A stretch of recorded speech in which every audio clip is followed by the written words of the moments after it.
Welcome to Adventures in Heritage Cooking. We are so grateful that we're able to bring these to you in the current time that we're in right now. And if you like what we're doing, we're just asking that you support the museum. You could consider making a donation or becoming a museum member. You can stay in touch, visit our website, you can follow us on social media, Facebook, Instagram, Twitter, YouTube, and our blog, or you could join our mailing list. Many different ways that you can support the museum. The Transcona Museum would like to acknowledge that we reside on Treaty 1 territory, the traditional territory of the Anishinaabe Cree, Oji-Cree, Dakota, and Dene peoples, as well as the homeland of the Métis Nation. So the idea for this talk came from actually a blog series that we did at the museum called The Taste of Transcona. And at the collection here at the museum, we have items related to Transcona's history. We have those everyday items, natural history items, clothing, but we also have an archives. And in the archives, we have historical photographs, documents, letters, programs, and a very close to complete collection of Transcona newspapers. We have someone who is joining us via Zoom. Beginning in about 1912 are our newspapers. And in there, there's always recipes that are available. And I remember reading one recipe, and it was about peanut butter and mayo sandwiches. And with raisins. And it just didn't really appeal to me, but it was in the newspaper. And I thought, wouldn't it be interesting if we actually tried to make some of these food items? So we wanted to see if we could make them and taste them and see what they were like. Oh, next slide. Doing my job very well. There we go.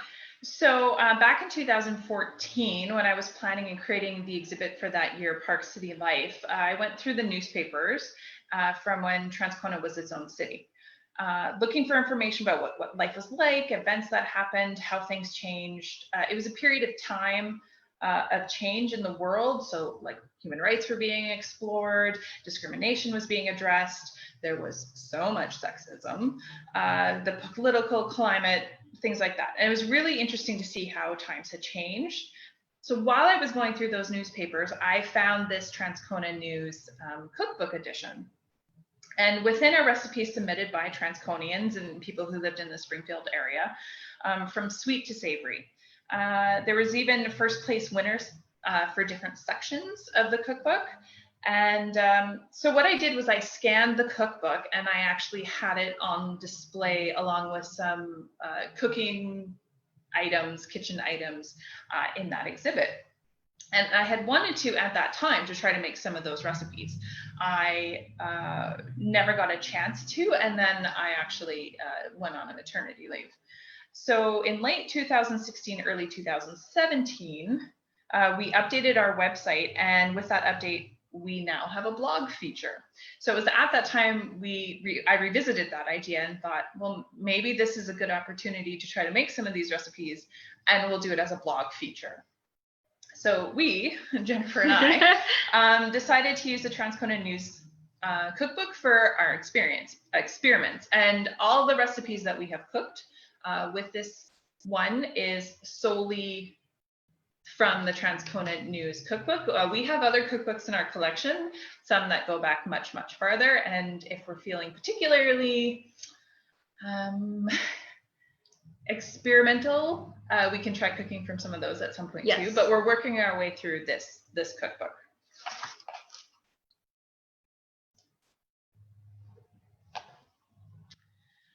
So before we even get started into the recipes that we have done, we just want to talk about some of the items that were made, and we have some thoughts on our experiment. Now, I am not the best baker at all. I kind of really don't like baking. I definitely have had a few fails in my life. Many items I've tried to bake don't end up looking like they do pictures in the cookbook. When I was in university, my roommate and I each made the exact same Martha Stewart cookie recipe. Hers looked exactly like the ones from the cookbook, and mine were hard little lumps. So I'm just not a good baker. That being said, I did take home ec and I understand how to follow a recipe and things like that. It's just, I'm not the best baker. Jennifer, on the other hand, is quite a very good baker. I like baking. It makes me happy. My favorite thing to make are cupcakes. So I usually make cupcakes for the summer staff here every year as a thank you. I also, during COVID, I was doing a lot of like French pastries and baking and stuff like that, just for something new and different to try. So to do this blog series that we got to do old heritage recipes, I was like, yeah, let's do this. This is gonna be fun. Yeah. So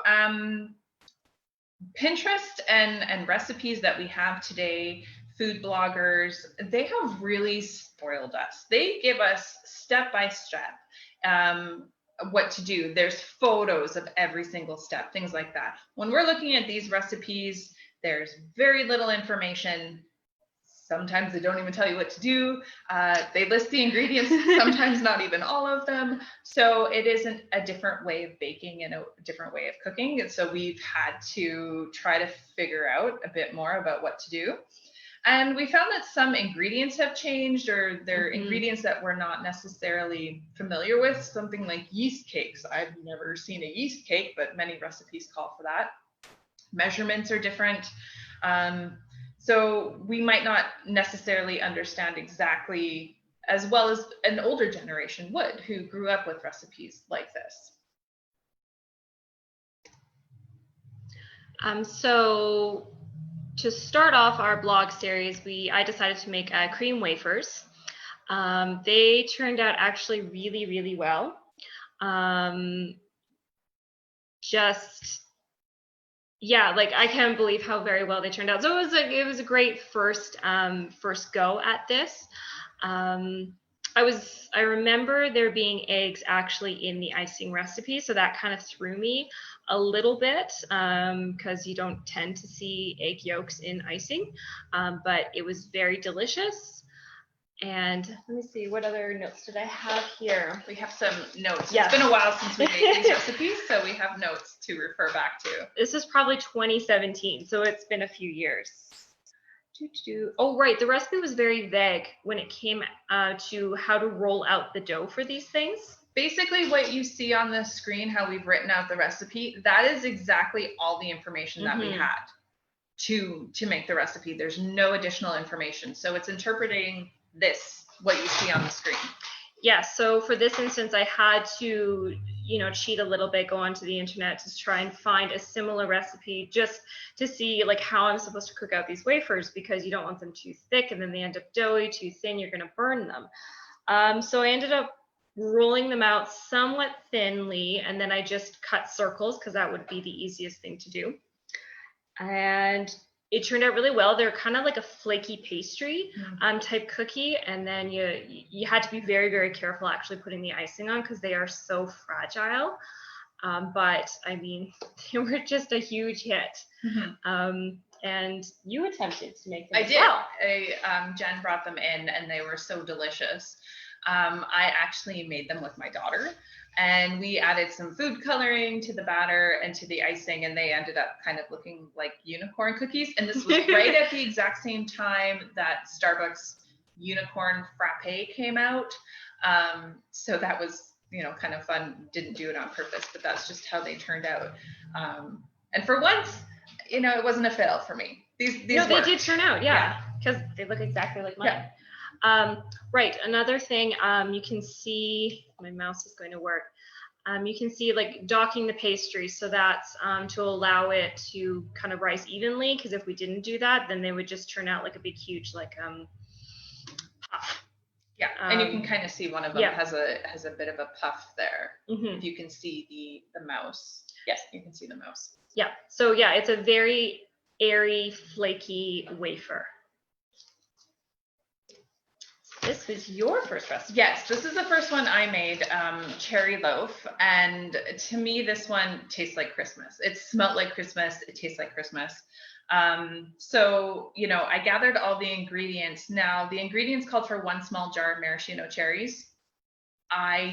Is a small jar today the same size as a small jar back in 1964? I don't know. So I bought the smallest jar I could find. What else? The recipe also didn't list milk as one of the ingredients listed down, but then it adds that ingredient into the instructions. So one thing I found with all these recipes, because today when I bake, that's the recipe list. I get all my stuff together and then I start the recipe. Well, with these ones, what's listed is not necessarily everything that's going to be in the recipe. So you do have to read it through a couple times, which I'm not very good at doing. And I didn't actually have to add too much milk to make up the 1 cup of liquid that it called for with the maraschino juice. And maybe that's because my jar was larger. I don't know. So it was fine to follow the instructions until it said to spoon into a well-greased pan. I was just about to start that when I realized I hadn't added the cherries or the walnuts, because it doesn't say to add the cherries or the walnuts in the recipe. So I made that executive decision to just add them to the bowl, mix it through gently, spoon the batter in, then I baked it. The cherries and the walnuts actually sank to the bottom.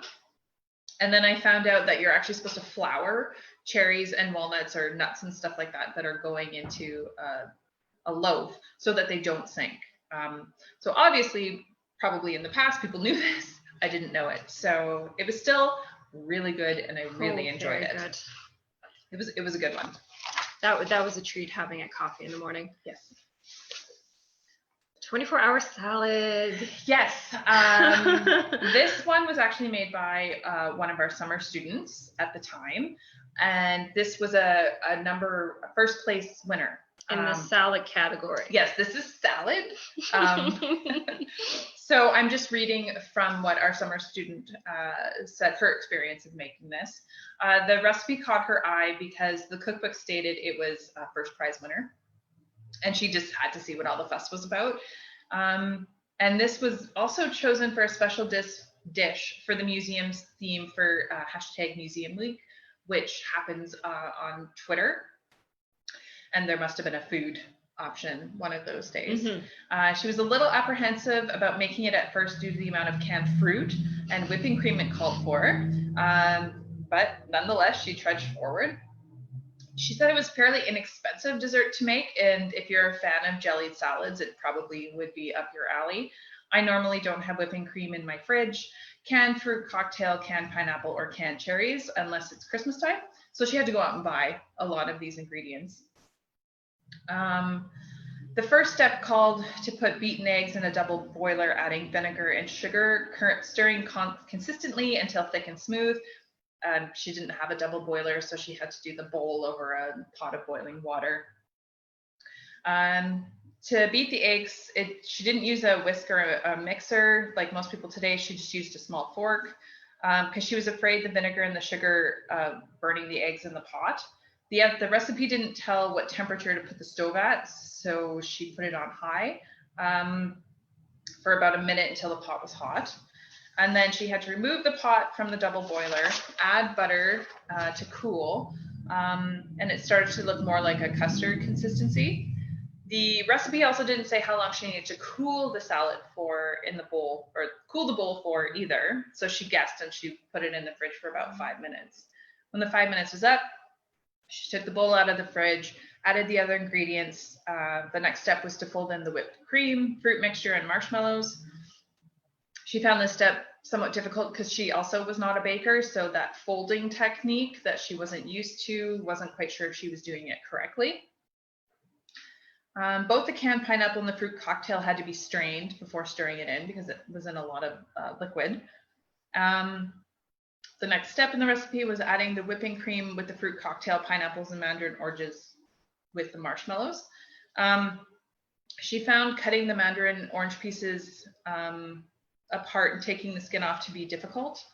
But she could have she used fresh mandarin oranges. She could have gone to the store and gotten a can of oranges. But she was up for a challenge and always preferred to use real ingredients when cooking or baking anyway. Once the whipping cream was added to the fruit mixture, it was definitely a custard texture. The marshmallows were folded in last, and she also found that difficult to do. They didn't seem to want to fold in, and they sat on top. The last step asked the person making the recipe to turn it into a fancy ring mold. She didn't have one of those, so she just made it in a bowl. And the recipe said if you're not doing it in the ring mold, just serve it in a bowl and decorate with red and green cherries. So she did that on top to make it look fancy, as you can see at the bottom of the screen. So now we're going to see if this is going to work. We filmed our reactions actually tasting this recipe. Yes. So we hope it works. If it doesn't work, we'll just talk about our experiences eating this up. So we will just go back to the presentation. Yeah. And go from there. So basically, I grew up with a lot of jellied salads, so I didn't mind it. It actually was pretty good. I quite enjoyed it, and I wouldn't make it on my own, but if I was somewhere at like a potluck and there was a jellied salad, I would eat it. I did not grow up with jelly salad. I am not a big fan of canned fruit anything. My favorite part was probably the marshmallows and the maraschino cherries, and I definitely picked it apart. Yes, I did. I was a picky eater as a kid, so if you can't tell already. So it's not something that I would eat again, but it's everybody's own personal taste, right? Yeah. And that image there that you see on the screen, that is the woman who supplied the recipe. They photographed her actually making the recipe, so it made it into, I think, the cookbook edition and the Transcona News at the time. Yes, because we actually have a collection of negatives from the Transcona newspaper from the 1960s. So we actually have a lot of these images. So we have a talk coming up in a couple of weeks where we'll actually be going through some of those images that we have in the collection. So this is a little sneak peek. Mm-hmm. Now these videos, just because we weren't able to show them here, they are available on our Facebook page. So if you go to the Transcona Museum's Facebook, go to videos, they will be there if you want to see our actual reactions. Just didn't work with our Zooming and Facebook Living at the same time. Chocolate polka dot cake. This was another one that was done by a summer student. So we're going to read her comments here. So this was done by our summer student, Janelle, and she's a good baker, but she had some problems with the recipe as there are no instructions. Yeah, whatsoever. If you look at it, it's a list of ingredients, and then it tells you when to put chocolate chips on the cake, but not how to make the cake or steps to make the cake. So that was her first big challenge. So figuring out oven temperature, timing, all that sorts of stuff.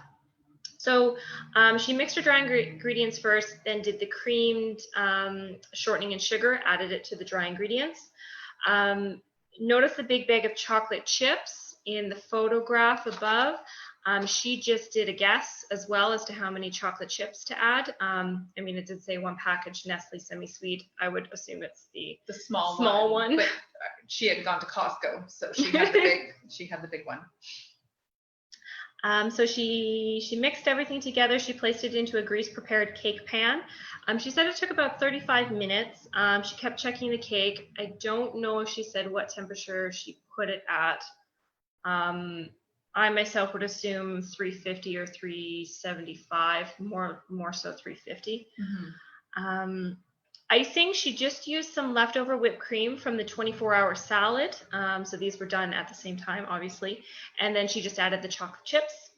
Because it didn't say anything about an icing. Yeah. Just putting chocolate chips on top of the cake. Mm-hmm. But it was amazing. That was a really good cake. Mm-hmm. She did a great job. All things considered, she had to guess a lot of the recipe. I'm pretty sure it would have turned out spectacularly differently had I actually tried to make that cake, because it probably would have failed big time. Right, she didn't say how big a cake pan she put it in, but probably an 8 to a 9-inch round. Yeah. Pretty standard. Yeah, it wasn't big. It was an average size cake. But no, I would definitely recommend doing this recipe. You'll just have to improvise the rest. Yeah. All the instructions, basically. Marshmallow brownie square. That was yours. Yeah, I made this one as well. So the first part of the recipe was pretty easy. I've made brownies before too. But the light on my oven didn't work. So I had to keep checking on my marshmallows because I didn't want them to burn. And then at the end, it said to make a soft chocolate icing and spread over the top. I didn't have a full copy of the recipe, that scanned document with all the recipes in it with me while I was at home baking it. I only had a picture of the recipe. There was a recipe for chocolate buttercream in that cookbook. I didn't have it with me because it says to put icing over top. So I made the last step harder for myself. The original recipe called for 1 tablespoon of butter, but there was no butter in the brownies. So after I made it, I realized that probably was for greasing the pan. But instead, I made 1 tablespoon worth of chocolate buttercream because I made it harder for myself, remember? So I just checked the instructions on how to make icing on the back of the sugar bag, and then I did fractions to figure out how much sugar I needed, powdered sugar to mix with the butter to make buttercream. And then I placed that very small, tiny amount in a Ziploc bag and then like squirted it over the brownies. They were pretty good, actually. They were a little dry, but I think I overbaked them because my oven was touchy. But yeah, definitely something to make again as well. Now, did you bring these ones to work? I can't remember. I can't remember if I brought them at work. I initially was going to make them we had been invited out to dinner, so I was going to bring dessert. But then that got canceled. So I think they might have just gotten eaten at my house. I might not have actually brought them in to share with everybody. But I mean, like, it's brownie, marshmallows, and I think that was perfect, like that little bit of chocolate, because you don't want to overdo it with chocolate. What I think also too, what I figured after, had I put like graham crackers on the bottom, it would almost be like a s'more brownie square, and that would have been really good. Jello cheesecake dessert. Now we did this one, or one of our summer students did this one for Eat Your Jello Day. So once again, she's not here, so we'll read her notes. Once again, this was Tiffany doing this, so she did the 24-hour salad. The recipe states, in the morning to dissolve 2 lemon Jello or your choice of flavoring of Jello into boiling water. Put it in the fridge, let chill, but do not let it harden. She wasn't sure how long it would take to do so. She kept checking this. Using frozen condensed milk proved to be a bit of a challenge as well, as she had to, shake the can, upend it, try and get this frozen evaporated milk out of the can.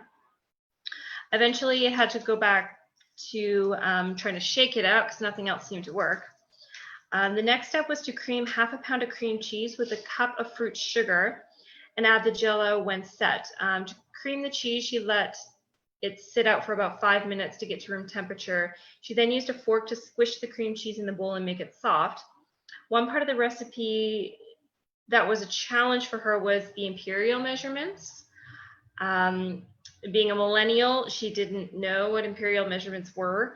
She only knows metric, so she had to Google a lot during the recipe to get everything correct.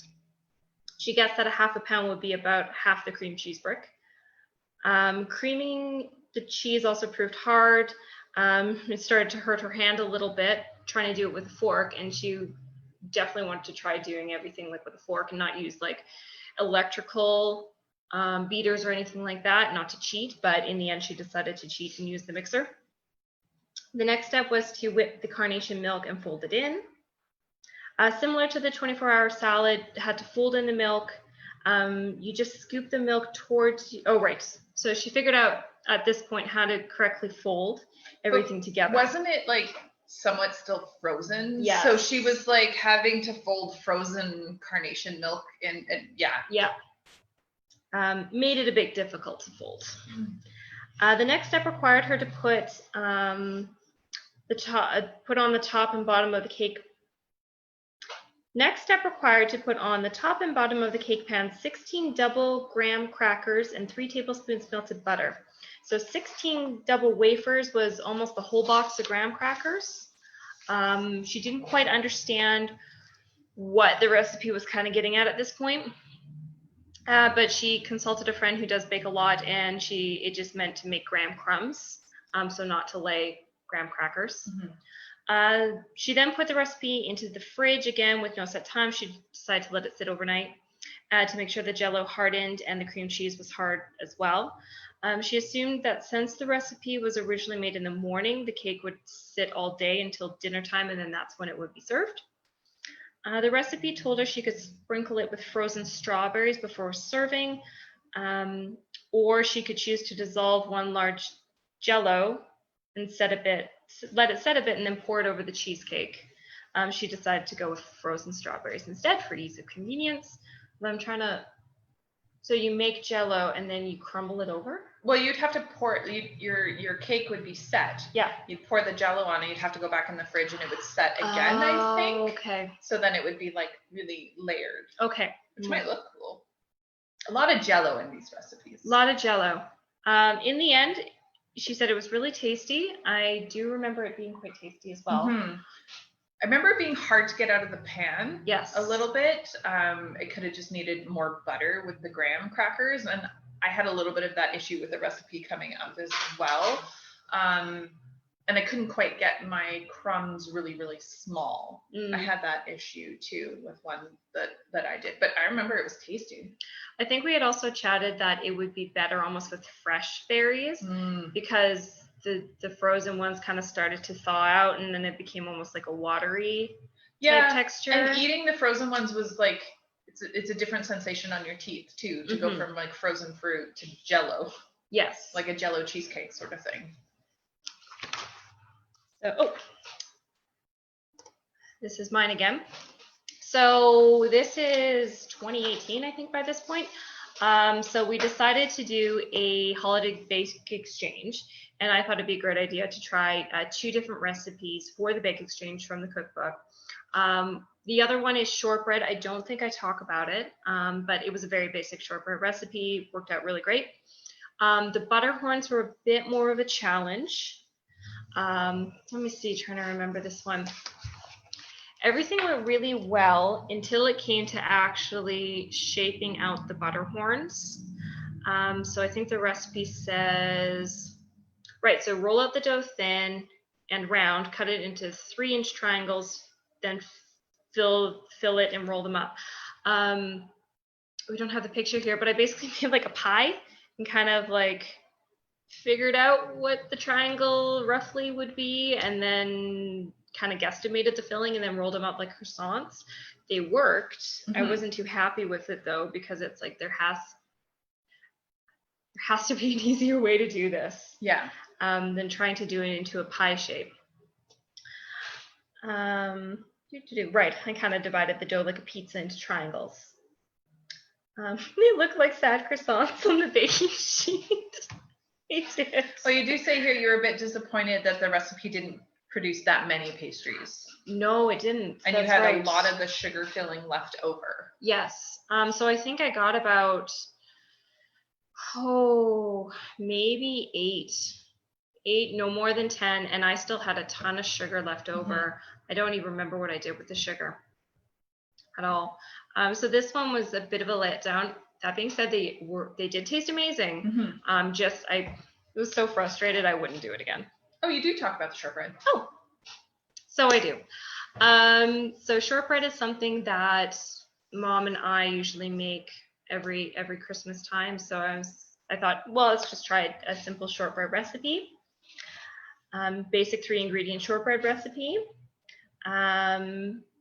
I decided to add a little bit of orange extract to the batter just to give it a bit of a different taste. Great example of heritage baking, as there is very little instruction. As you can see, it's, What you see is what you get. What you see is what you get. So it's trying to figure out, okay, what size of pan do I need to put it in? What temperature of the oven and all that. So I think I cheated and I called my mom. As we do. I've called my mom many times when I'm baking or trying to make something. So she was great. So we preheated the oven to 300. I pat the dough down into the bottom of the pan, as you can see. So it's a 9 by 13 pan, I believe, glass. I did know to grease it from past experience. And it baked for about 40 minutes until it was lightly browned. And yes, of the two recipes, I would definitely make the shortbread again. I remember the shortbread was good. The shortbread was really good. So yeah, but this one was a challenge being, lack of ingredients. Yeah. So, and lack of instruction. So I'll turn this one over. So the last time we did this small talk, we actually incorporated a test taste portion of it where we actually made some of the recipes. We each made a recipe from the cookbook, and then we found a contemporary recipe that was very similar. And one of us would make the heritage recipe, one of us would make the contemporary recipe, and then we had a taste test, and the participants who came to the small talk that day got to try them and then try to figure out which is 60s recipe and which is the one we got off of Pinterest. So what I did was I made orange fluff pie. And this is the heritage recipe. Yes, this is the heritage recipe. While I was making it, it smelled amazing. Like the marshmallows and the orange juice, it smelled like a creamsicle. Like it was just really, really good. I had some troubles with the graham crackers, crushing them. I even put them in like a little mixer thing that I have to like break it up, and there was just still some bigger chunks. And I needed a little bit more butter, I think, to really make a good crust. But put it in, the marshmallows is what like firmed it up. So there was no jello or anything like that. Put it in the fridge. When we brought it down, we cut it into pieces along with the other one that Jen had made, but it had sort of sat out for a little bit. And I remember it was good. Yes. But it wasn't great. And then after we had put it back in the fridge and it firmed back up again, then it was really good. So this one is definitely really good cold. I did like that. And that would definitely be one that I would do again. Yeah. And I did the modern equivalent to this one. So mine was like a pre-bought crust, orange jello mix, and I think softened like whipped cream. I just remember it being so liquidy and it didn't firm really at all. So it was also very bright orange in color, very bright. Whereas mine had a slight orange tinge to it. But we figured because the other one had jello in it, maybe it was more of a 60s. People would think it was more the 60s recipe, but I think everyone guessed that this was actually the recipe. Oh, and the big giveaway was you had the pre graham cracker pie crust. Right. That was a bit of the giveaway. Right. Because I hand made my pie crust. Yeah. Now I'm trying to remember if we have. We don't have the other recipe we did. We did scones. Scones. That was it. And I did the heritage recipe for this one, and I remember the big thing with this one was I had to use shortening lard, but then I think it said use a 1 inch piece of lard. Yeah. And I was like, okay, I'm assuming that means I measure 1 inch on the packaging, which is what I ended up doing. And I think I cheated and went online and found something equivalent. So it's like, okay, it roughly works out to say a third of a cup But that really threw us. We were like, what is 1 inch of lard? Because I was picturing like a Crisco like tub. And I'm like, how does one measure an inch of lard? And yeah, and then I think we went back and forth a lot on that one because it's like, well, yeah, are they using a tub? Are they using a brick? So in the end, I'm like, I'm just cutting an inch. Yeah. And we'll go from there. They were really good though. And everyone guessed that they were the 60s recipe as well, I think, didn't they? I remember that one being a bit harder for people to guess. Yeah. But they, even though the recipe that I found, it, sorry, I thought I had put this one into the presentation for today. Um, they looked really similar too. Mm-hmm. Yeah. Yeah. So that one was a bit of a trickier one. I think that one surprised a lot more people. So so like just our general thoughts with this, like, so baking is a huge skill. And for some of us, you either have it or you don't. And the knowledge about baking and how to do things isn't always taught in a recipe. Like today, our hands are held by Pinterest and food bloggers. But it's obvious that back in 1964, when the women who submitted the recipes in the cookbook, they knew what they were doing and they knew how to do it, and they didn't have to write everything down. We've talked about it too, though. It could have been to save space for the cookbook and the newspaper. Maybe some things got edited out, but yeah. And we haven't really tried our hand at savory recipes from the cookbook yet. We've just tackled just baking and desserts. That being said, there are many more dessert recipes than savory ones in the cookbook. So there is that. Mm-hmm. But I think most of us tend to gravitate towards the dessert ones because they're recognizable to us, Mm-hmm. right? Whereas the savory ones, it's not necessarily something that we would cook on a regular night. Yeah, some of them also seem, well, and it's with the baking too. There is some repetition, some very similar recipes. And some of them actually had really great instructions. So we're like, we don't need to try those. We wanted to challenge ourselves with this and give ourselves recipes that maybe didn't tell us everything that we needed to do.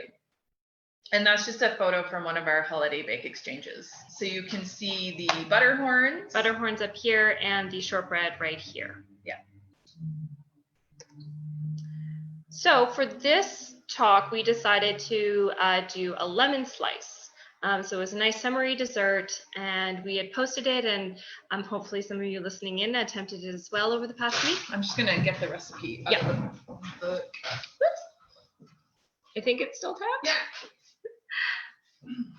So did I post? Yes, we did post the recipe here. Okay, we did. So like we said, we wanted to choose it because it's summery. We also love lemon. It's a bar. It's like a lemon meringue pie. It's kind of all these wonderful things rolled in. Bar sounded good to me. You know, it does lay out the instruction, but you know, it does require some pre-hand knowledge for some portions of it. So we posted this on social media a few times, asking if anyone else wanted to try baking it as well, and then if anyone did, to comment during this or even after they see this video about their experience with it. Full disclosure, I didn't make this. I was on vacation last week and only got back Saturday, and I wasn't about to go to the grocery store to get all the ingredients on Sunday, so Jen made it. I made it, and our summer student was going to do it as well, but she ended up with a bit of a headache this weekend, so thank goodness someone made it. Jen made it. So I took photos throughout the process, and my best friend came and helped out with this as well. So the first part of the recipe was to make the base. So the base was like, I think 3 ingredients, and it was almost like a sugar cookie type of base. It wasn't like a graham crumb. It tasted like a sugar cookie. That sounds already delicious. Yes. So I was also diligent with this one because I was at my mom's place, and we have her gauge on the temperature is a little off. So definitely had to make sure that, okay, it's at 350. So I'm not going to burn this thing. Worked out fine. So did the base first, and then while letting the base, so that's the base there at the upper left, then proceeded on to the filling. So fairly straightforward, mixed everything together, and then you had to put it over medium heat and wait for it to thicken up. So, you know, it thickened up pretty well. I was a little concerned when in the beginning, because it's like, I can still see the egg yolk in this thing. Hopefully it thickens. It does. And as it cools, it thickened up even more. And we used lemon juice, as I don't think I had a lemon on hand, but lemon juice was offered in the recipe. Yeah, it said 4 tablespoons of lemon juice or 1 lemon. which I think is roughly equivalent. Yeah. So then so the base is cooling, the filling is cooling, we moved on to the meringue. And this one was a bit of from previous knowledge. So I was assuming, okay, it's got to be firm peaks. So I'm whipping the egg whites first, and then well, and just the recipe doesn't say anything about egg whites. It calls for 2 egg yolks in the recipe, but nowhere does it say egg whites. So when we were talking about this recipe, we figured, well, if you're using 2 egg yolks, it must be just 2 egg whites. And that's exactly what I did. So I whipped up the egg whites, added the powdered sugar afterwards, and this one was a bit of a, do we cheat or not? In terms of like looking up other meringue recipes, because I'm assuming once again it's firm peaks. When do you add in the sugar? My mom's sitting there saying like maybe you should add cream of tartar as a stabilizer. Cream of tartar is not in the recipe, so I'm like, nope, you got to go with the recipe. And it turned out well. And I decided to use a stand mixer because I figured it is the 60s. They were around at the time. Oh yeah, for sure. And I'm not sitting there trying to beat egg whites into meringue. That doesn't sound like fun. No. So egg whites worked out really well. So then once everything was cool, you put the filling on top of the base and then the meringue on top of that. And then you put some coconut, flake coconut, shredded coconut on top. And then I don't think, it does not say how long to put it in for into the oven at this point, but it has to go back into the oven. So I think I was checking every 5 minutes. Yeah, it says place in 350-degree oven until golden brown. Yeah, every 5 minutes I'm watching because I knew as soon as the meringue starts to burn, then we're in trouble. Mm-hmm. Got it, as you can see, it's beautifully golden brown here. We let it cool for a number of hours and then we sliced it up at dinner time. I was a little disappointed with the meringue and I don't have the picture of it, but as soon as you cut it, it kind of like dissolved. And that's most likely because it doesn't have cream of tartar in it as a stabilizer. And that's always been my big thing. I'm not a huge meringue fan, and I love lemon meringue pie, but I'd scrape off the meringue because it would get almost watery or dissolvey. And it just dissolved. It didn't become water. I didn't like it, so I would always scrape off the meringue and then just eat the lemon pie. Other than that, it was really tasty. I would probably put a little bit more lemon into it just to have a bit more of a hit of lemon. Oh yeah, it doesn't say anything about like lemon zest. So I think maybe if you were actually using a lemon, use the lemon zest too, and then that would likely be very lemony. Yes, but I mean, this was a huge hit with everybody. I didn't bring any in today because it wouldn't have survived. Which she told me yesterday in a text message, like, I'll bring you lemon bars tomorrow. Oops. I got no lemon bars. That's okay. It's on my own fault for actually not making the recipe. That and there was like, we ate most of it. I think there's like 4 pieces left. It was really good. It said cut into 16 pieces. 16 pieces is actually a perfect little portion. And my mom and I were talking about all the ways you can modify this. So, you know, adding more lemon in, putting in a stabilizer into the meringue. You know, I love key lime pie, so making it like key lime. I really, maybe I will actually go out and make this because I do enjoy sugar cookies, and a sugar cookie base with lemon sounds really good to me. Mm-hmm. And I might just skip the meringue, but yeah. And I don't think I even greased the pan. Okay. I don't think I greased it at all. I don't remember doing that because there's so much butter. Yeah, it didn't in the base. It didn't call for greasing the pan. Yeah, so I didn't even bother greasing it. So yeah, all in all, this worked out really well. So if you did attempt this and you have your own questions, comments, thoughts, modifications, please let us know in the comments. And we'd love to hear them. Just a little bit of a delay because we're on Facebook Live as well. So we'll just give it a couple seconds to see if anyone has anything. So if you're watching this on Zoom, you can leave your thoughts in the chat. We started a chat earlier, but maybe we'll bring that up again. Whoa. Well, no, I skipped ahead. Well, we're at the live Q&A now. So. Yeah. Oops, sometimes a chat needs to get started. if anything comes up.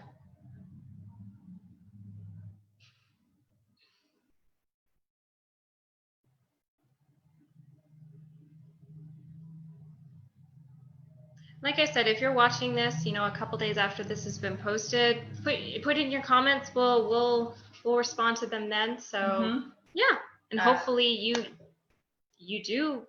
This does pique your interest, and you do attempt it. Yeah. What was your favorite recipe out of all the ones you've talked about today? Okay, for both of us. What was my favorite? It's a toss between two of them for me. It's the cherry loaf that I made. That's cherry loaf smells like Christmas because maraschino cherries are one of my favorite things, and that loaf was really good. And the first cookies that you made. Oh gosh, yes, the cream wafers. The cream wafers. Those, like looking at the recipe, I'm like, those aren't going to be good, and they were so good. Those two were my favorites. I'm going to say cream wafers. I'm also going to say the lemon slice just because it's the perfect little dessert and it's so easily modifiable based on your own skill. None here. She's got the skill to modify. I always have to make a recipe a number of times until I get it right. And only then will I start to modify. I can remember one time I was trying to make these like quick pickles to go with dinner, and I asked my mom to help, and she started throwing in other things. I'm like, no, follow the recipe. I need it to work at least once so I know it works, and then we can modify it. But yeah. Yeah, no, that's a great question. It'd be interesting to know. I mean, our summer students aren't here, but what their final thoughts were, because they tried a lot of these recipes along with us. So I don't think anyone's favorite was the 24-hour salad. No. And there was another salad that we did make, and I refused. I absolutely refused. It was lembo. It's not in here because a full write-up wasn't done on it, but one of our summer students, I think even on her own time, picked it, and it was lemon gumbo chicken. No, it was tuna gumbo salad. That was it. And it looked like a loaf of cat food when it was done. I tried it. I think I walked out of the room. I said, yeah, you didn't do it. But yeah, so that one didn't even make it onto the blog. That was just here, let's try this, everyone. And the tiniest little piece was taken from that one. Yeah. So, another question here. Do you have any plans to do something similar with the savory?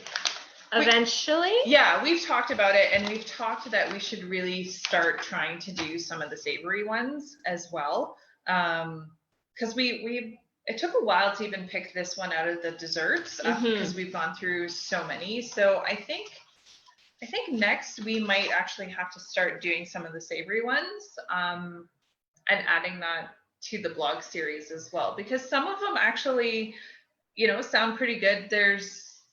But then there's definitely ones that have our heads scratching a little bit. Yeah. I know we kicked around the idea of the pimento rice ring, and that was a prize winner in the meats and poultry category. And saying, there was something in that one that, yes, chicken giblets. For the mold. It's a mold. Yeah, it's a mold salad. That's not something. I'm not a fan of chicken giblets, so I don't know if I would want to do that one. But again, that was the first place winner. Let's see if I can get this over here on the screen. So it was this one right here, which was a winner. Tastes are very different now. Yes. So I think, we actually do have to go and do some savory. That sounds gross, Yeah, it does actually sound pretty gross. Anything that comes with mold and it's not a Jello, I'm like, no. But then there are some, but I'm seeing here like again, there's some repetition in the recipes. There is a recipe for finger licking fried chicken, which I wonder if that is how close that would be to say KFC, which their slogan is finger licking good. So it doesn't have 11 herbs and spices though, so it might not actually be that one. But yeah, I think we're gonna have to. Yep. So, but then the question is, do we start with the gross or do we start with the good? Well, it all depends on who our guinea pigs are as well. Is it just us, or do we have like volunteers and students and stuff that we can like, here, try? Yeah, that will come into play as well. Yeah. So yes, at some point we will. We don't have any questions on Facebook. Okay, so yeah, we've been into the bit of the live Q&A, but as we said, if you see this video after it's been live and you have any questions, we are monitoring it, so we will answer them then. Mm-hmm. So, whoops! Oh, another question. You're very welcome. This was a really fun series to do, and it's fun to like challenge myself a little bit with baking, trying to get better. This is fun. This has been fun to do. It's fun to scour the recipes and see what there is. Because there is a lot of them. Like, oh geez, there has to be at least like 200 to 300 here. Because they're just small, little, tiny clips of recipes, so they crammed in a lot. Yes, hence the lack of instructions for many of them. There we go. So this was our last small talk for July, because somehow July is already over. I don't quite know how that happened. But in August, we have basically almost all new small talks coming, ones that haven't been presented before. So on Tuesday, August 11th, so not next Tuesday, but the Tuesday after, we're going to be giving you a virtual tour of the Transcona Cemetery. Last summer, we were working on actually developing a walking tour of the cemetery, and got to a certain point, and then we're basically told we can't really do it. We'd have to be driving through the cemetery, and it just doesn't work at the Transcona Cemetery. And then on August 18th, we're going to be looking at Snapshot, a look through the 1960s Transcona. So that is looking at that large collection of negatives, and there's over 2,000 of them that were from the Transcona newspaper, and that were taken by photographers for the Transcona newspaper that went into the paper. And because we actually have those newspapers, we were able to cross-reference the negatives to the events to find out who the people are in them and things like that, which has made it so much, we have so much more information. But then when we share those images, we know who the people are, and people have found themselves, they've found friends, they've tagged people on Facebook when we post them. So they're actually really quite popular, and it's showing life in Transcona in 1960s. So it's pretty great. And then on August 25th, we're going to be talking about what's missing from the TM collection. So we have a large collection, over 50,000 artifacts here at the museum, but there are definitely holes and gaps in our collection. So that means we don't have much representation of women in our collection other than the stereotypical home items and some clothing, but we're lacking in that. And there's a lot of other areas that we're lacking in items to help tell the story of Transcona and our community spirit here. But then there's a bit of a catch-22, because we don't have much storage space left in the museum. In fact, it's almost none. So really things that we want versus what we have space for. So it's sort of talking about our priorities in our collecting at the moment too. So that could be an interesting one to attend. And to join in those talks, if you want to do it virtually, you can sign up for Zoom through our website. So you'll get the link and password. You can join on Facebook Live. You can also attend in person. I think we have it set to 3 people at most. So you do need to RSVP for that one if you want to attend here at the museum. Yes, because we have to set up the space and ensure that we have it going 3 different ways. The talk, yeah. So yeah, for the most part, Zoom and in person is signing up and registering through our website. But if you want to check us out on Facebook Live, just tune into our Facebook page at 1 o'clock on Tuesdays, and you'll be able to catch the lives. And thank you once again so much for joining us today. And as we said, if you want to support the museum and all the great things we do, please consider making a donation or becoming a museum member. You can support us by staying in touch. You can visit our website. You can follow us on social media. You can join our mailing list. And as we said, we only give out the mailing list maybe once or twice a month, so we're not spamming your inbox at all. And thank you again. Thank you, and we hope to see you again soon. Bye. Bye.